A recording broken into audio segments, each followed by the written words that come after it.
अच्छा लग रहा है। अपने मैंने पेरेंट्स को प्राउड फील करवाया है और जितने भी टीचर्स हैं स्कूल के, प्रिंसिपल सर हैं, उनको प्राउड फील करवा के मुझे ऐसा लग रहा है कि मैंने अपना ड्रीम अचीव किया है। आपकी मेहनत के पीछे किसका योगदान मानते हो आप ज़्यादा?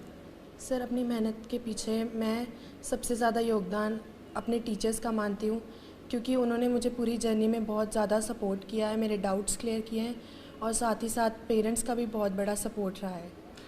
फ्यूचर का क्या प्लान है? बड़े होकर क्या सपना आपका जो आप पूरा करना चाहते हैं? मुझे बड़े होके इंडियन एयरफोर्स में एज अ डॉक्टर ज्वाइन करना है, ताकि मैं अपनी देश की भी सेवा कर सकूं और साथ ही साथ देश के लोगों की भी सेवा कर सकूं। और बच्चों को क्या मैसेज दोगे जिन्होंने अभी तैयारी करनी है अभी इस सेशन में बोर्ड की, उस बच्चों को क्या मैसेज दोगे? मुझे उन बच्चों को बस यही कहना है कि बोर्ड के एग्ज़ाम से घबराने की ज़रूरत नहीं होती है। बस आपको you have to be consistent. आपको शुरू से ही कंसिस्टेंट रहना चाहिए, पास्ट पेपर सॉल्व करने चाहिए जितने ज़्यादा से ज़्यादा हो सके, टीचर्स से अपने डाउट्स क्लियर करने चाहिए और आपको ये श्योरिटी है कि आप अपना एक्सपेक्टेड रिज़ल्ट ज़रूर हासिल कर पाओगे।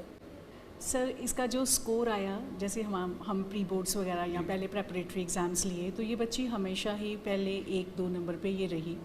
इसका हमने परसेंटेज ये कैलकुलेट किया तो बड़ी ही अच्छी हमें वो मोमेंट लगी। लेकिन जब हमें अपने सराउंडिंग से ही ये पता चला कि इसके आसपास कोई भी बच्चा नहीं है और ये सबसे ऊपर है, तो तालियों की गूंज से हम जहाँ प्रिंसिपल ऑफिस में ही रिज़ल्ट देख रहे थे तो पागलों की तरह हम उछल पड़े और वो मोमेंट हमारे लिए बहुत ही बढ़िया थी। और इस बच्ची ने मतलब जो ठाना था वो कर दिखाया। मैडम, बच्ची के बारे में बताइए, किस तरह का बिहेवियर है और किस तरह का स्कूल?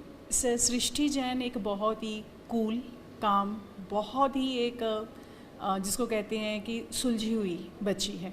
कोई ज़्यादा बोलना नहीं है, कोई इसके इतने ऐसे एक्सप्रेशंस नहीं होते कि मैं बहुत ज़्यादा एक्साइटेड हूँ या कुछ ऐसा है। इसको अपने काम से मतलब होता था, जो काम दिया गया उससे एक्स्ट्रा ही करते थे। क्लास में जैसे टीचर्स इसको कुछ पढ़ाते हैं तो ये पहले ही अपना वो प्री वर्क करके आते थी और इसके क्वेश्चंस जो हमेशा थे वो 10th के लेवल के बच्चे के नहीं होते थे, कुछ उससे एक लेवल ऊपर होता था, क्योंकि रेफरेंस बुक को पढ़ना, एक्स्ट्रा नॉलेज गेन करनी, फिर उसे क्वेश्चन से फर्दर आगे अपने क्वेश्चंस पुट करने। तो इस बच्चे का ये प्लस पॉइंट है। और इसको ये नहीं है कि सिर्फ एग्ज़ाम्स हैं तो पढ़ना है, मतलब इसने सारा साल वो मेहनत की है ऐसे जैसे नेक्स्ट एग्ज़ाम होता है। ये बड़े गर्व की बात है कि हमारे स्कूल की छात्रा दृष्टि जैन ने बहुत बढ़िया मुकाम हासिल किया है। ना केवल होशियारपुर डिस्ट्रिक्ट में टॉप किया है बल्कि पंजाब स्टेट में दूसरा स्थान प्राप्त किया है और पूरे देश में देखें तो चौथा स्थान आया है इसका। हमारा स्कूल एकेडमिक्स के लिए शुरू से ही स्थापित रहा है कि हमेशा बढ़िया रिजल्ट देता है इस पूरे एरिया में। और ये बच्ची शुरू से छोटी क्लास से ही पढ़ने में बहुत ध्यान देती थी और जब तक इसको सारी चीज़ें क्लियर नहीं होती थी, इसको चैन नहीं पड़ता था, ये हम लोगों के पीछे रहती थी, टीचर्स के पीछे रहती थी। और उसका नतीजा ये हुआ कि इसने जो सपना देखा आज वो सपना पूरा करके ना केवल अपने परिवार का बल्कि हमारे स्कूल का भी नाम बहुत रोशन किया है।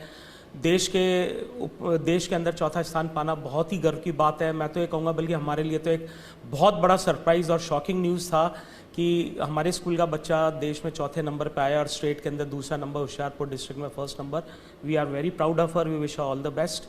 God bless her. एक प्रधानाचार्य होने के नाते आप और बच्चों को क्या संदेश देंगे? मैं इसका एक आइडियल रोल बना के बच्चों के सामने यही रखूँगा कि देखो कुछ भी इम्पॉसिबल नहीं है अगर आप डिटरमाइंड हो, आप अपने लिए कोई भी टारगेट रखते हो, कोई भी टारगेट लेके आप चलते हो और ईमानदारी से उस पर मेहनत करते हो तो आप उसे हासिल कर सकते हो। जिस तरह दृष्टि ने किया, इसका शुरू से था कि मुझे अपना एक नाम कमाना है और ऐसा मुकाम हासिल करना है जहाँ पर कोई ना पहुँचा हो।